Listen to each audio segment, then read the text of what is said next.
നമസ്കാരം. ഞാൻ നിങ്ങളുടെ പ്രിയപ്പെട്ട കഥാകാരി ഡോക്ടർ ബീന.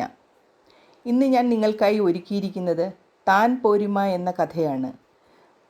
പഴയകാലത്തെ ക്രിസ്ത്യാനി തറവാട്ടിലെ ഒരു പ്രതാപിയായിരുന്ന അമ്മച്ചിയുടെ കഥയാണ്. പ്രതാപത്തിൽ നിന്നും പടിപടിയായി താഴേക്ക് ഇറങ്ങി വന്ന് നരകിച്ച് ജീവിതം അവസാനിപ്പിക്കേണ്ടി വന്ന ഒരമ്മച്ചിയുടെ ചിത്രം ഇന്നും പഴയ തറവാടുകളിലെ ഒരു ഓർമ്മ കൂടിയാണിത്. കഥയിലേക്ക് പോകാം. ഇല്ലിക്കൽ കുടുംബം പാലായിലെ ഒരു പേരുകേട്ട ക്രിസ്ത്യൻ കുടുംബമാണ്. പഴയ പ്രതാപം സാമ്പത്തികമായി ഇപ്പോഴില്ലെങ്കിലും തറവാട്ട് പേരിന് ഇപ്പോഴും മങ്ങൽ വന്നിട്ടില്ല. ഞാൻ ആരെയും പേടിക്കേണ്ട കാര്യമില്ല, എനിക്ക് പഞ്ചപാണ്ഡവന്മാർ ആണുള്ളത്, എന്നോട് കളിക്കാൻ വരുന്നത് സൂക്ഷിച്ചു വേണം. ഇത് ഇല്ലിക്കൽ അമ്മച്ചിയുടെ സ്ഥിരം വാക്കാണ്. ആരോടും കയർക്കും, തട്ടിക്കയറും. അയൽക്കാരോട്, പണിക്കാരോട്, കുടുംബക്കാരോട്, ബന്ധുക്കളോടെന്ന് വേണ്ട ചുറ്റുമുള്ള സകലരോടും ഇതേ വാക്കുകളാണ്. സ്വന്തം കെട്ടിയോനോട് പോലും ഒരേ പല്ലവി. പഞ്ചപാണ്ഡവന്മാർ ഒന്നിനൊന്നും മെച്ചപ്പെട്ടവർ. അമ്മച്ചിയുടെ തണ്ടും മിടുക്കും മുഴുവൻ കിട്ടിയിട്ടില്ല എന്ന് മാത്രം. അപ്പൻ്റെ എളിമയും ശാന്തതയും മൂത്തവന് കിട്ടിയിട്ടുണ്ട്. മറ്റുള്ളവർ കുറച്ചുകൂടെ മിടുക്കരാണ്. ജീവിതം അങ്ങനെ തടക്കേടില്ലാത്ത രീതിയിൽ മുന്നോട്ട് പോയി. 5-6 ഏക്കർ ഭൂമിയുണ്ട്. അവിടെ കപ്പയും കാച്ചിലും ചേനയും കുരുമുളകും ഇങ്ങനെ പല കൃഷികൾ ചെയ്യുന്നുണ്ട്. കൂടാതെ 2 ഏക്കർ റബ്ബർ തോട്ടവും 5 വര നിലവുമുണ്ട്. അപ്പൻ്റെ മേൽനോട്ടത്തിൽ മക്കൾ പുരയിടത്തിൽ അധ്വാനിക്കും. കൂടെ പണിക്കാരും കാണും. ഉച്ചയ്ക്ക് 2 മണിയാകുമ്പോഴേക്കും ചായപ്പിൽ ഇല നിരത്തും.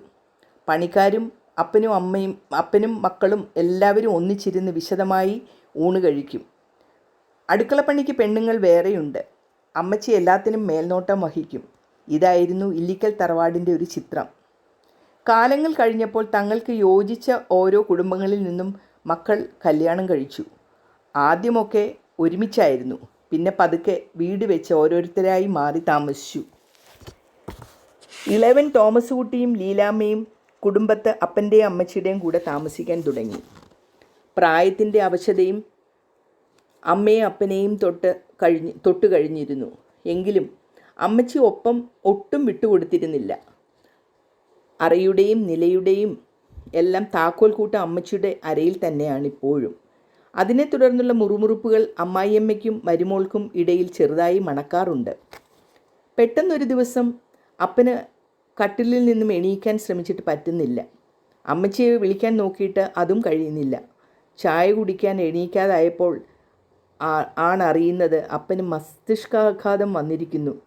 കുറച്ച് ദിവസം ആശുപത്രിയിൽ കിടന്നു.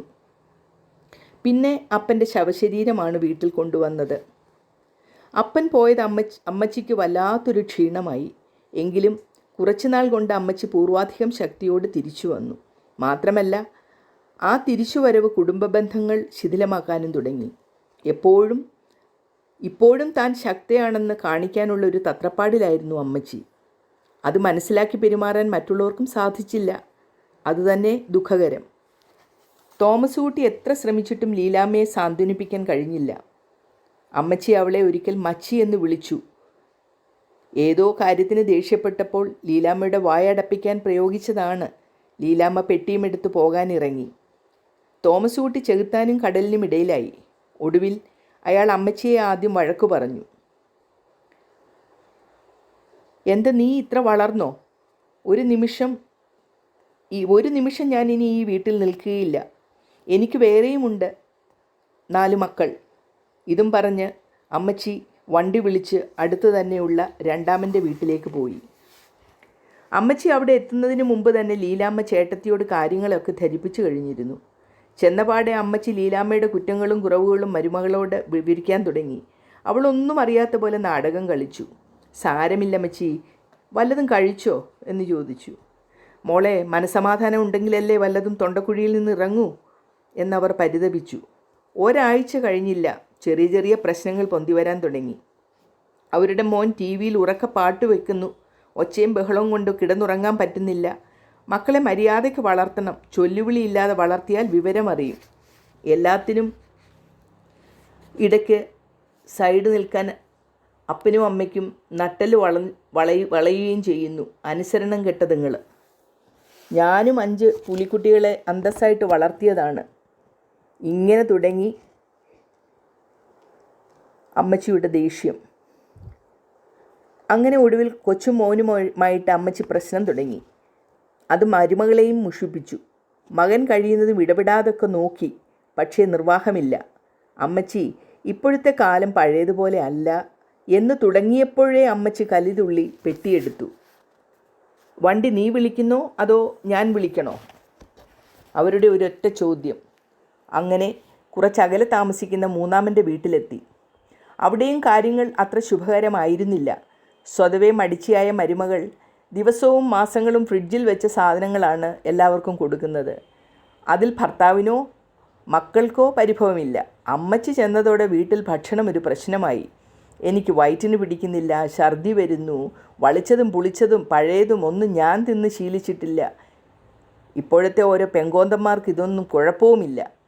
ഇതൊക്കെ കേട്ടതോടെ മരുമകൾ മുഖം വീർപ്പിച്ചു. എന്ത് ചെയ്യും? പാവം മോൻ ത്രിശങ്കുവിലായി. 2-ാം ദിവസം തന്നെ അമ്മച്ചി അവിടെ നിന്നും പടിയിറങ്ങി കുറച്ചുകൂടി അടുത്തുള്ള 4-ാമൻ്റെ വീട്ടിലെത്തി. അവിടെ ചെന്നപ്പോഴാണ് വിവരം അറിയുന്നത് മകൻ വീട്ടിലില്ല. കൃഷി കൊണ്ട് വരുമാനമൊന്നും പഴയ പോലെ ഇല്ലാത്തതുകൊണ്ട് ഭാര്യയുടെ നിർബന്ധത്തിന് വഴങ്ങി കുറച്ച് ദൂരെയുള്ളൊരു സ്ഥലത്ത് അയാൾ ജോലി ചെയ്യുകയാണ്. മകൻ വീട്ടിലില്ലാത്ത വിവരം അമ്മച്ചി അന്നേരമാണ് അറിയുന്നത്. അത് തന്നെ അമ്മച്ചിക്ക് വലിയ ആഘാതമായി. പിന്നെ മരുമകൾ ഒരു പരിഷ്കാരിയും ആണെന്ന് പണ്ടേ അമ്മച്ചിക്കൊരു അഭിപ്രായമുണ്ട്. അമ്മച്ചിയെ കണ്ടതും കുട്ടികൾ കണ്ടമട്ട് കാണിക്കാതിരുന്നതും അവരെ ദുഃഖിപ്പിച്ചു. അതോടെ അമ്മച്ചിക്ക് പെട്ടി താഴെ വെക്കാൻ തന്നെ തോന്നിയില്ല. എന്നാൽ ഞാൻ പൗലോയുടെ അടുത്തേക്ക് പോകാം വേണ്ടെന്ന് മരുമകൾ പറഞ്ഞെങ്കിലും അമ്മച്ചി ഉടൻ തന്നെ മൂത്ത മകൻ്റെ അടുത്തേക്ക് വണ്ടി പിടിച്ചു പോയി. അവിടെ ചെന്ന് കയറുമ്പോൾ പൗലോ സുഖമില്ലാതെ കിടക്കുകയായിരുന്നു. പറമ്പിൽ കിളച്ചുകൊണ്ട് നിൽക്കുമ്പോൾ കാലിൽ എന്തോ കുത്തിത്തറച്ചു. കാലിൽ പഴുപ്പ് കുറയുന്നില്ല. പ്രമേഹം അദ്ദേഹത്തെ വല്ലാതെ വലയ്ക്കുന്നുണ്ട്. കാലിലെ പഴുപ്പ് മുകളിലേക്ക് കയറി തുടങ്ങി. അതിൻ്റെ പ്രയാസത്തിൽ ഭാര്യയും ദുഃഖിച്ചിരിക്കുകയാണ്. ഇതൊന്നും തീരെ പ്രതീക്ഷിക്കാതെയാണ് അമ്മച്ചി അവിടെ ചെന്ന് കയറിയത്. യാത്രയുടെ ക്ഷീണം ഒരു വശത്ത്, പൗലോയുടെ ദയനീയാവസ്ഥ മറുവശത്ത്. അമ്മച്ചി ആകെ ആശയക്കുഴപ്പത്തിലായി. എന്തായാലും വന്ന കാലിൽ നിൽക്കാതെ പെട്ടി മുറിയിൽ വെച്ചു. പൗലോയുടെ കിടപ്പും വേദനയും വീട്ടിലെ ശോകമുഖമായ അന്തരീക്ഷവും താൻ ഇങ്ങോട്ട് വരാനുള്ള കാരണങ്ങളൊന്നും വിവരിക്കാൻ അമ്മച്ചി മെനക്കെട്ടില്ല. പിറ്റേന്ന് തന്നെ പൗലോയുടെ കാലിൻ്റെ വേദന കൂടുകയും ചികിത്സയ്ക്കായി ആശുപത്രിയിൽ കൊണ്ടുപോവുകയും ചെയ്തു. വീട്ടിൽ അമ്മച്ചി ഒറ്റയ്ക്ക് എന്തു ചെയ്യും? ദുരഭിമാനം തിരിച്ചു പോകാൻ അനുവദിക്കുന്നില്ല. എങ്കിലും മറ്റു മാർഗമൊന്നുമില്ലാതെ തിരിച്ച് 4-ാമൻ്റെ വീട്ടിൽ കയറി ചെന്നു. ഒത്തിരി ആലോചിച്ചിട്ടാണ് അമ്മച്ചി അങ്ങോട്ട് പോയത്. താൻ വണ്ടിയിൽ കയറാൻ നേരം അവൾ പോകണ്ടെന്ന് പറഞ്ഞതല്ലേ. ചെന്ന് കയറിയപ്പോൾ എന്തു പറ്റി, അവിടെ എന്തുണ്ടായി എന്ന് ചോദിച്ചു. എന്തുണ്ടാകാൻ?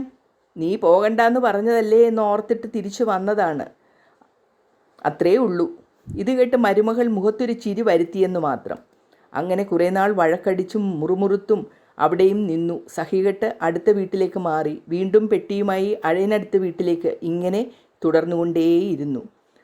വാർദ്ധക്യം പൂണ്ടടങ്ങ് പിടികൂടിയതോടെ അമ്മച്ചിക്ക് യാത്ര പോലും വയ്യെന്നായി. അങ്ങനെ ഒടുവിൽ മച്ചി എന്ന് വിളിച്ച് നോവിപ്പിച്ച ലീലാമ്മയുടെ വീട്ടിൽ തന്നെ അമ്മച്ചി എത്തി. ചുമച്ചും പനിച്ചും ദേഹത്ത് വേദന കൊണ്ട് നിലവിളിച്ചും കണ്ണിന് കാഴ്ചയില്ലാതെയും ചെവി കേൾക്കാൻ വയ്യാതെയും ഒക്കെയായി അമ്മച്ചി നരകിച്ചു. ഓർമ്മയില്ലാതെ പുലഭ്യം പറയുന്നത് ശീലമാക്കി. കുളിക്കില്ല, പല്ല് തേക്കില്ല, തിന്നാനും കുടിക്കാനും കൊടുത്താൽ എടുത്തെറിയും. ഉമ്മറത്തിരുന്ന് റോഡിലേക്ക് നോക്കി 2 കൈകൊണ്ടും തല ചൊറിഞ്ഞുകൊണ്ട് കേൾക്കാൻ കൊള്ളാത്ത തെറികൾ ഉറക്കെ ഉറക്കെ വിളിച്ചു പറഞ്ഞുകൊണ്ടേയിരുന്നു. എന്ത് പറയാനാണ്? പണ്ടത്തെ പ്രൗഢിയും പ്രതാപവും ഒക്കെ പോയി. കണ്ടാൽ പരിതാപം തോന്നുന്ന ഒരു രൂപമായി മാറി അമ്മച്ചി. ദൈവത്തിനും വേണ്ടാതായോ എന്ന് നാട്ടുകാർ ചോദിക്കാനും തുടങ്ങി. ആരോടും പറയാതെ പുറത്തിറങ്ങി നടക്കും. ആര് പറഞ്ഞാലും കേൾക്കുകയുമില്ല. മക്കൾ അടുത്ത് ചെന്ന് എന്തെങ്കിലും പറയാൻ ശ്രമിച്ചാൽ കല്ലെടുത്തെറിയും.